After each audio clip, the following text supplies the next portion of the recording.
And I think that the same thing is going to happen with like your Class C multifamily. It's going to get tarnished. People are going to be afraid to buy it. And then banks are going to be afraid to lend on it. Mm-hmm. And just like last time. Yep. And even though you're going to have properties that are actually full, that are tenants are paying rent, right? They're being managed okay, but the debt structure was wrong. You're going to have, very few buyers who frankly can buy these things for all cash because they're not going to be able to get debt on them. And those people who can do that, man, they are going to be very happy people in even just 2 or 3 years.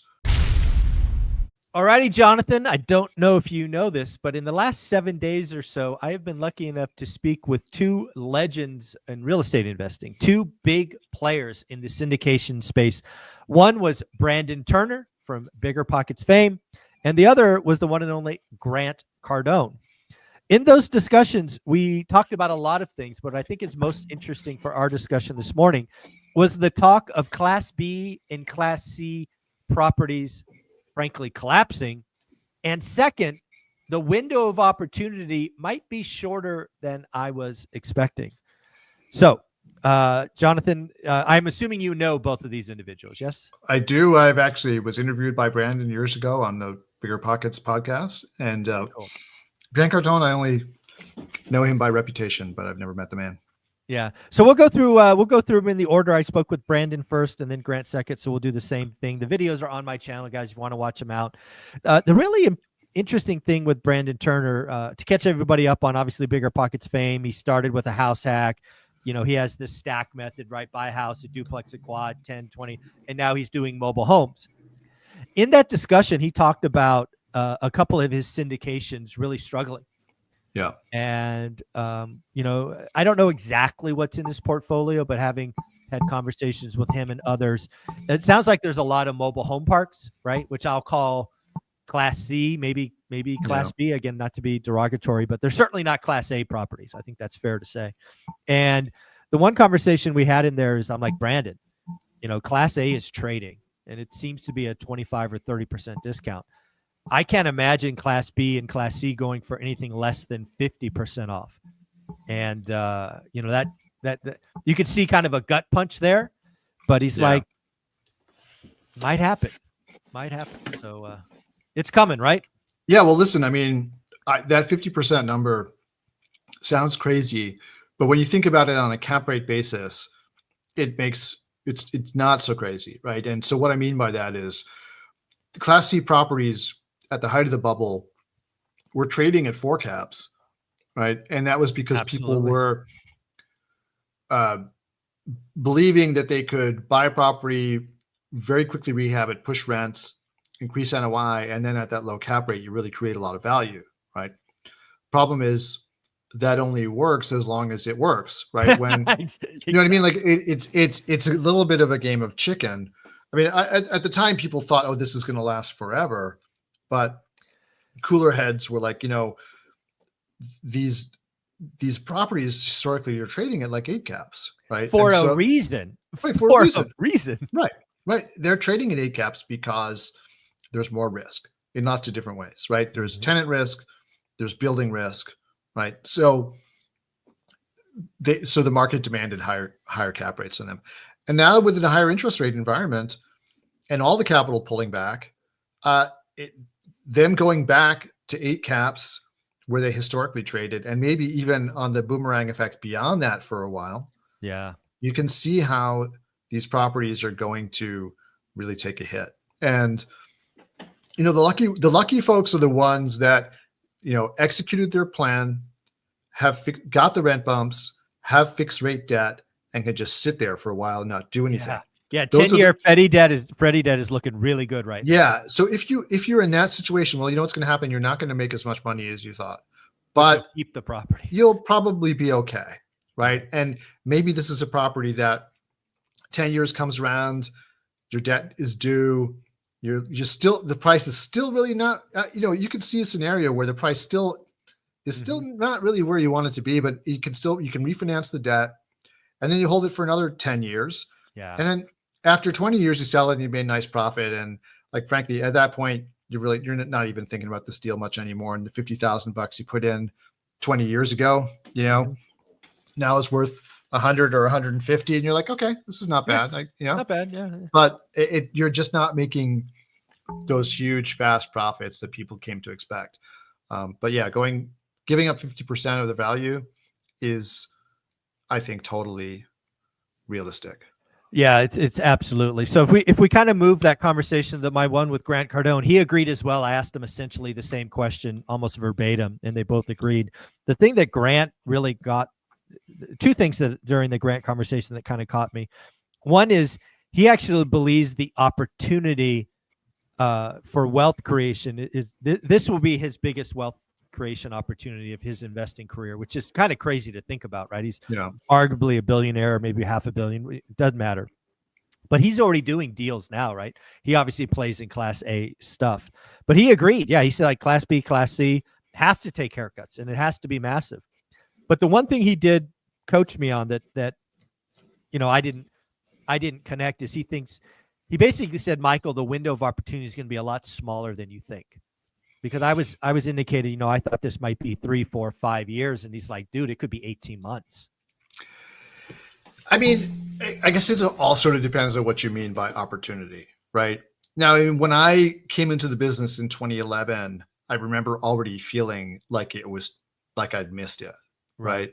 But that was because, in 2009, 2010, people were buying portfolios of apartments for $7,000 a door because the banks were just trying to unload them. And of course, I missed that opportunity and never would have had access to it anyway, right? Because I wasn't on the bank's list, right? And didn't have and they were looking for cash, right? Yep. So yeah, the opportunity was definitely gone. But if Grant Cardone is suggesting that there's going to be a brief window of opportunity to get great bargains and then prices are going to go back to where they were before, I don't buy that. No, because I think, go ahead.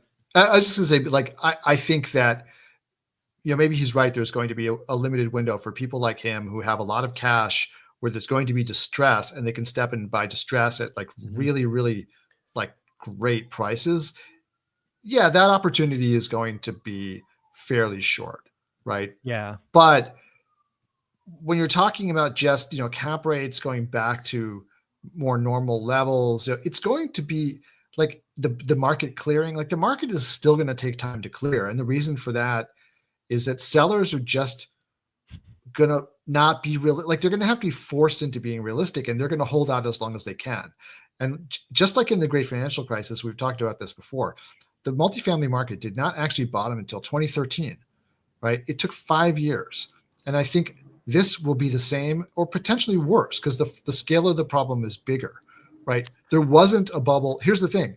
There was no bubble in multifamily. Correct. In 2006, 2007. Correct. There was not. People were buying even at the height of even with interest rates crazy low, and, multifamily was still trading at 8 caps. Yeah, right? That was reasonable. Yeah. Yeah. And so that's what the market expected. They thought that these assets were a bit risky, right? And there was no bubble. This time there has been a huge bubble. People really overpaid. It's going to take a long time it just attracted more attention than ever before, this asset class, and unwinding it is going to take more time.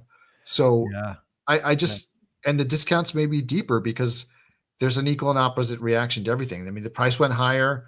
The reaction is going to be greater to get us back to the long-term trend, right? Yeah, so the reversion to the mean or the snapback is going to be nasty. Yeah. In this. Yeah. And the one thing that when I kind of think about blending Grant and Brandon's conversation together, the other thing that I think is really obvious is, and again, this is specifically Class B and Class C, because I could argue that Class A is already trading or starting to at least trade. It's like, like when you're a kid and you kind of pinch the hose and the water stops. Yeah. That's what we're doing right now with extend and pretend. Eventually that water pressure is going to come, and it's going to go fast.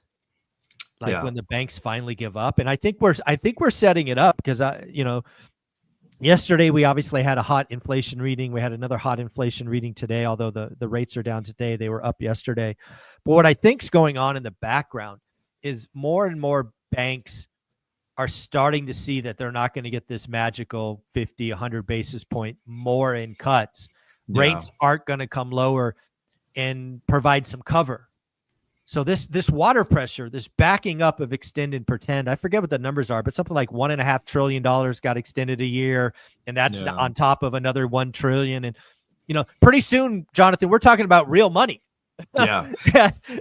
And listen, the thing too is that there's I've seen people talking about the fact that the extended loans are like more likely to default. Right, like they default again. It's like it's not like the I guess it's like the redefault percentage is extremely high.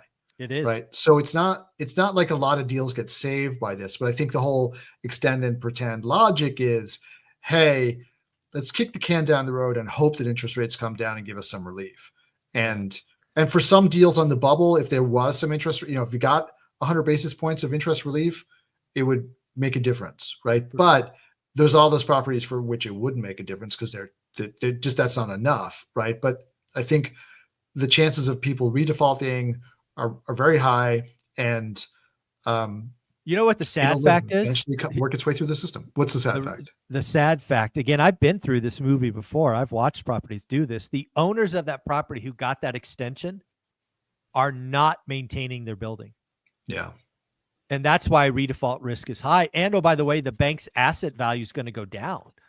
Right? And there's a building, again, we've picked it up for half the price of what it sold for last because the bank gave the lender or gave the borrower a 1.5 year extension because they were just hoping somebody would come in. And the owner was happy to get it because they didn't want a foreclosure.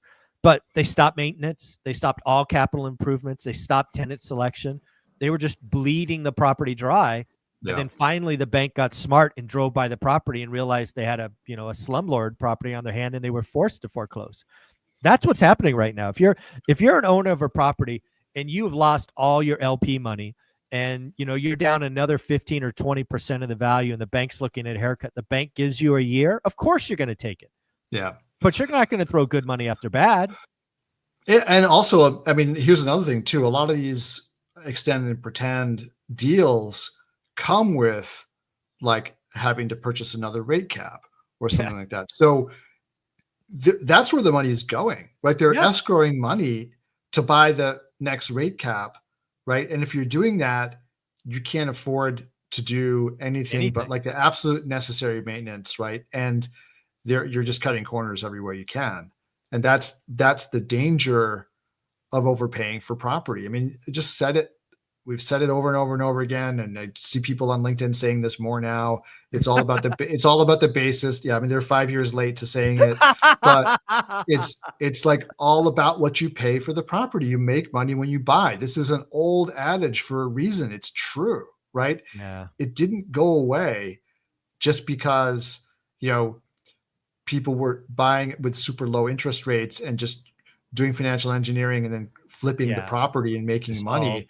Right? It was all just speculation that worked for a while, as it always does, right? And because it works for a while, people say it's true. Oh, you don't need to pay attention to buying at a basis, whatever. You can do this and that and the other thing to your property, but it, to the capital stack, not to the property, right? And it just doesn't. At the end of the day, somebody gets caught holding the bag. And I want to go back and just highlight the size of the opportunity that's coming and why I'm so excited. I'm going to go back to that video we did years ago where we turned a $100 million building into a $48 million building. And the reason I want to go through this is just highlight what led to the 100 and what will lead to the $48 million value. So again, $100 million value. Somebody buys that property at a very low cap rate. It's likely going to be value add. They got bridge debt, interest only, probably even worse, because that was the only way they could get the IRR. It was the only way they could financially engineer the number to make sense. They probably get into that deal for 25% down. So they have a note for $75 million, and then they went out and raised equity for the other 25. And they have, another $5 million raised to keep on, for maintenance or whatever it is. But here's the deal. You fast forward 3 years, you know, and you've got to come back and you do a reassessment. Now the value is 48 million. What happens? Well, you know, you might get an extension again, hoping rates come down, all of that. But let's just say the bank is forced to foreclose and sell the property. So the first 25 million or 30 million raised from LP money is gone. The bank's going to take a haircut on the order of 25 to 27 million just on the debt. But this is why this is the greatest opportunity for wealth building, because the next person to buy that $48 million building is probably going to have to come in heavy. Let's call it 40% down, or let's call it 50% down, just so I can do the math in my head. So now you're going to have a note for 24 million. You're going to have an equity position of 24 million, but you're going to be able to wait. You can cash flow that building on a $24 million debt structure, probably at 80% occupancy. Right. Right. While you wait 3, 4, 5, 10 years for values to come back. And then it'll be worth 80 million, because maybe it was never worth 100. It was just financial engineers, but it's probably worth 80, 75.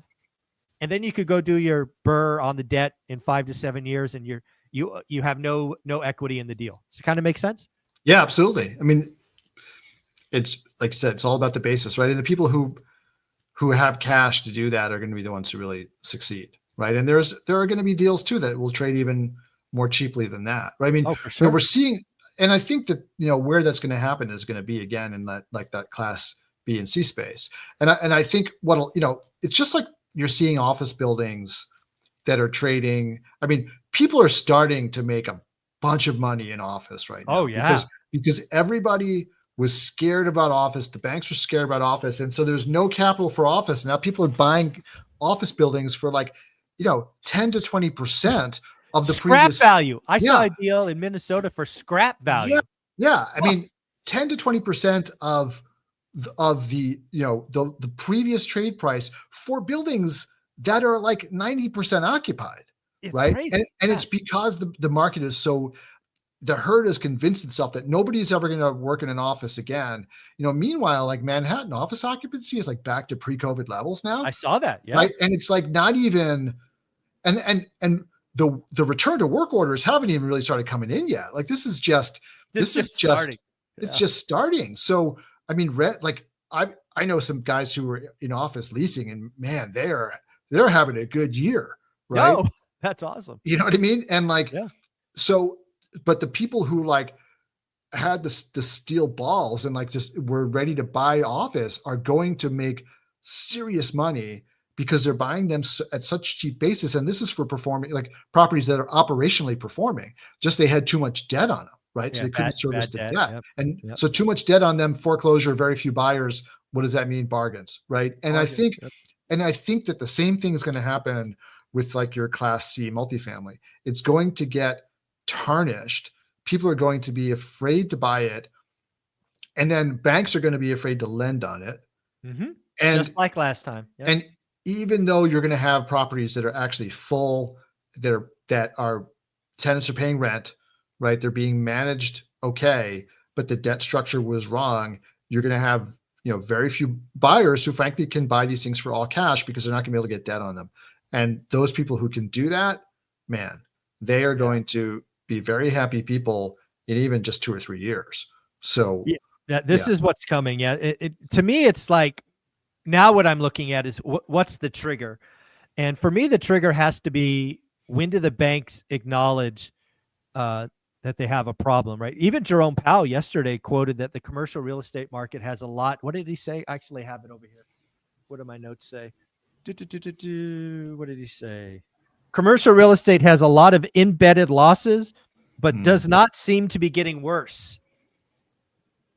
All right. So what's going to be the trigger for banks to start recognizing the losses? And to me, it has to be people giving up on rate cuts this year, which seems to be coming.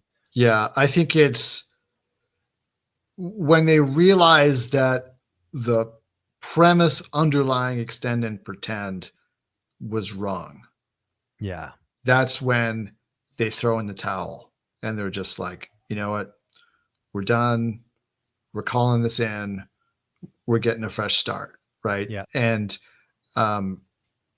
then I think, like, you know, you said before, then there's going to be a run for the assets. Because I think, what happens is that as soon as there's price discovery, then all the banks' balance sheets get all screwed up, right? Because they have to mark everything. They'll have to mark everything to market, and that's going to cause.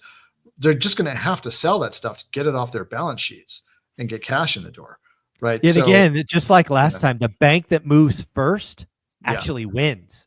They take the least haircut. Yeah. And what you're seeing already, like this, the scuttlebutt I'm hearing, and for people that I partner on deals with, people are so syndicators who are kind of bigger than me have more, sort of cash to draw on, are starting to benefit from the forced sales. See, this is what's happening. The foreclosures are not happening yet. Right. The banks, or not really banks. I think a lot of these are private equity funds and stuff like that. But probably. The lenders, right, non-bank lenders, are leaning on these sponsors to sell. They're like, you sell, you can avoid having a foreclosure on your record, but you got to sell this property because we want you out. And they're going to strong operators and saying, hey, take this deal. And what's happening is that they're also saying to the strong operators, okay, we're going to make you, I don't know, can I curse on your channel? Yeah, go for it. I mean, it's like, we're going to make you a shit sandwich, right? Yeah. We're going to give you 2 nice properties, and we're going to wrap those around. An ugly we're going to give you like an okay one, and we're going to be a really crappy one. And if you want to buy the nice ones, you got to buy the crappy one too. That's the deal. So a lot of that's what's happening. Friends of mine are doing those deals right now, buying these portfolios where they've got a range of, good to crap. And frankly, if they're good operators, they'll be able to turn the crap around. Yeah. Oh, yeah. Right? So it'll wind up being good for them. But as of now, the crap is crap. It's a heavy lift. Yeah. It's a heavy lift. There are a couple good deals in there to sweeten the pot. And so this is what you're seeing. So it's not a foreclosure. The original sponsor is not getting that black mark, but their investors are, getting a black eye for sure. Right. But these guys live to play another day, which, maybe is a good thing. Maybe it's not.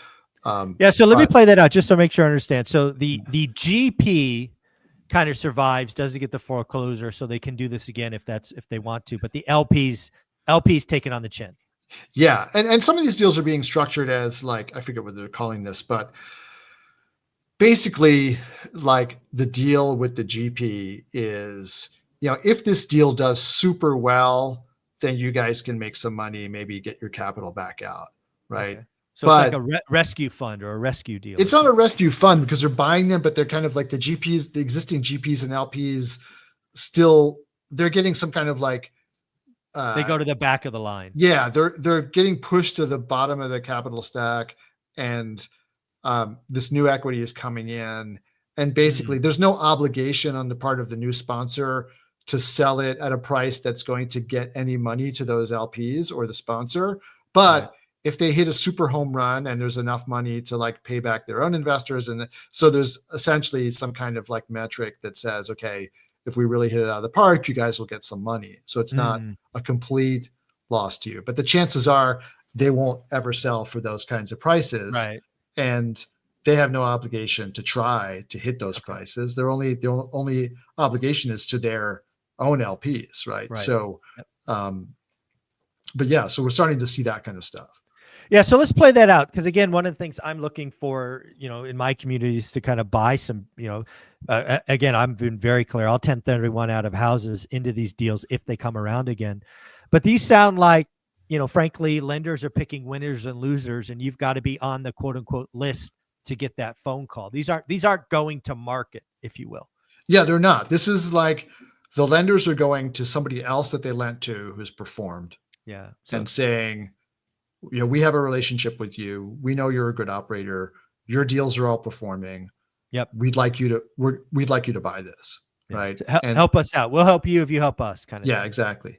So, and they're getting a good price. Right. So, and so if you're in that position now, that's very hard to do for new folks or smaller folks or whatever, but you can still go, as I've been talking about, go talk to the local people, go talk to the people in your business community, talk to the, if all you can do is a fourplex, I mean, there's fourplexes out there that people overpaid for that are going to be the same situation. Right. So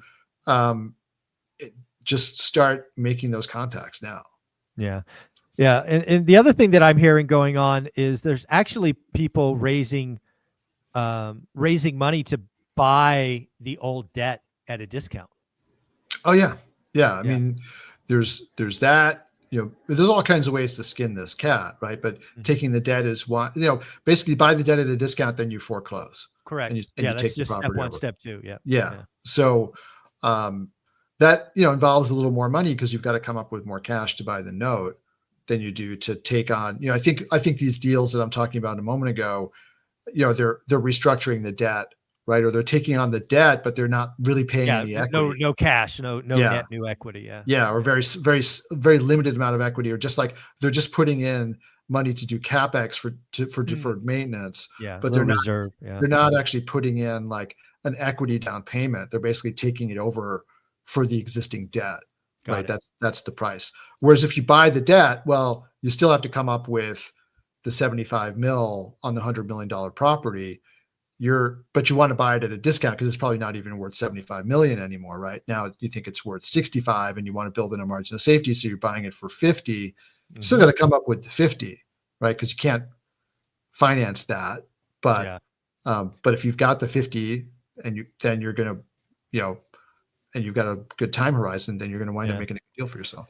Yeah. So at the end of the day, kind of summarizing Brandon and Grant's conversation and really our history, multi years now, kind of telling people this was coming is it's almost here, right? Yeah. The cake is in the oven. It is being baked. It has to be eaten. There's tons of pain coming. And with great pain comes great opportunity. So I do think the wealth opportunity is coming. If you can find the right opportunity, structure deals, and it's almost here. It's almost here, Jonathan. Yeah. I it's a slow grind though, right? I think it's sort of the whole thing moves in slow motion. Yes. But it is coming, right? And I don't know if it necessarily comes this year because so much of the debt was extended into next year Yeah. or the year after. I'm starting to think But 26 as well. Yeah. yeah, but I think that um, I don't think that there's going to be another round of extend and pretend, No, it's right, done. after this. So I think that if the rate cuts don't come through, then we're just going to see the dominoes start to fall. And frankly, let's also just throw or other thing out there, which is that Sure. in the financial crisis, the rate cuts did come, and it didn't stop the foreclosures, right? It did not. No, once it was done, once that first domino fell, Yeah, the it rate cuts didn't. didn't matter. It didn't actually help anybody, right? It didn't cause the prices to bounce back. It didn't cause it to become easier to finance. You know why? It was the lenders. The lenders gave up. That's what The I was going lenders, to say. Just yeah, what the lenders were scared. When the they were lenders are terrified. when the lenders are scared, it does not matter Yeah. what the interest rates are. No, it's all about cash. And Yeah. again, we were active in the single family market. And I remember the first time we bought a foreclosure. These numbers will be close. They're probably not terribly accurate. I think the first, 3-bedroom, 2-bath house we bought in the foreclosure was like 125 grand. We ultimately bought, I think our last 3-bedroom home we bought was 38 grand. Wow. So, I mean, it just never stopped. Yeah.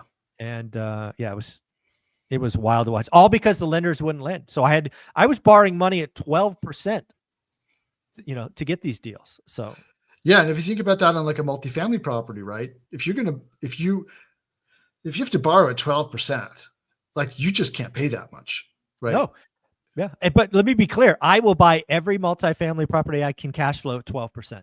Oh yeah, yeah, totally right. But that's the point, that you can cash flow.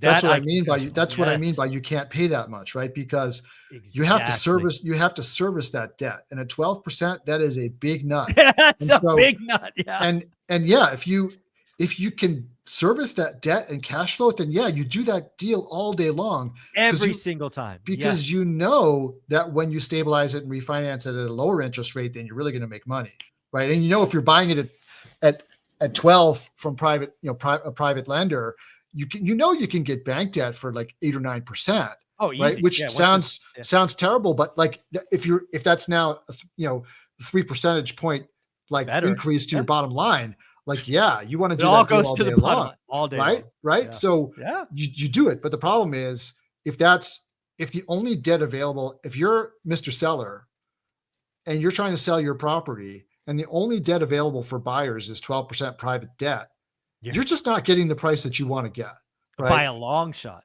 By a long shot. And that's just math, right? So I don't Yeah. care like the housing crisis. I don't care demographic growth. I don't care anything. If the debt is going to cost your buyer 12%, you are not getting the price that you want, that you hoped you were going to get when you bought that property at a 4% interest rate. Just not going to happen. Yeah. So, And one thing else has just jumped out to me, because this could be just a gargantuan win if you're able to get deals done. Obviously, right now we spent this last 30 minutes talking about the pain coming. We think it's close, but let's also not forget that building of new units has essentially stopped. well, it hasn't stopped. The new permits have stopped. Yeah, that's what I'm saying. The new Yeah, stuff. Right. So So new permits. We still have a pipeline of it. Right, There's but actually a pretty substantial pipeline. It's declining, but it's still like we're scheduled still to deliver like 250,000 units this year. So it's not like it's. But there's a big air pocket building. Yes. In 26, 27, 28. Yes, that's true. Yeah. And if you could buy distress into this, and then you have that tailwind. Yes, exactly. Oh my goodness. Yeah. That's what happened last time. Like, that's one of the reasons why there was this misconception that multifamily did well in the Great Recession. I remember. It didn't do well during the Great Recession. It sucked wind during the Great Recession, but coming out of the Great Recession, right, a couple of years later, it did amazing because it had several tailwinds. It had all the foreclosed people moving into apartments. It had low interest rates, and it had no new supply. Right. Correct. And all those things happened at the same time. Frankly, other than the foreclosure crisis, the low interest rates and the lack of new supply are the typical bottom of the cycle things, right? It's coming again. Yeah. And so that's going to happen again. We will not have the tailwinds of the foreclosure crisis, right? Some areas have good demographics that they'll benefit from, right? But you'll still be, if you're buying into that updraft, right? That is going to make you a lot of money. Yeah, I look forward to what's coming. Again, I've been salivating for a while. It feels like it's not here yet, but it just mathematically has to show up eventually. The balance sheets are so impaired, the assets are so impaired. You got to clean this up eventually. Absolutely, and Jonathan, there will be great opportunities there. Yep. Where can people find you? Yeah, so please find me on LinkedIn. I'm active there pretty much every day, and happy to have conversations with folks there. I am, once again, I don't know if you caught this last month, but I'm now doing once a month a free workshop in the first week of the month about how to build an investor list and raise money from retail investors. So if you are interested in that topic, please hit me up on LinkedIn, send me a DM. I'll send you an application for the workshop. It's a free workshop, but it's very limited. So I'm having people apply to make sure that, it's sort of the right people in the room. But yeah, I think that's a great idea. Jonathan, you're amazing, man. Enjoy your week. Thanks. You too. See ya.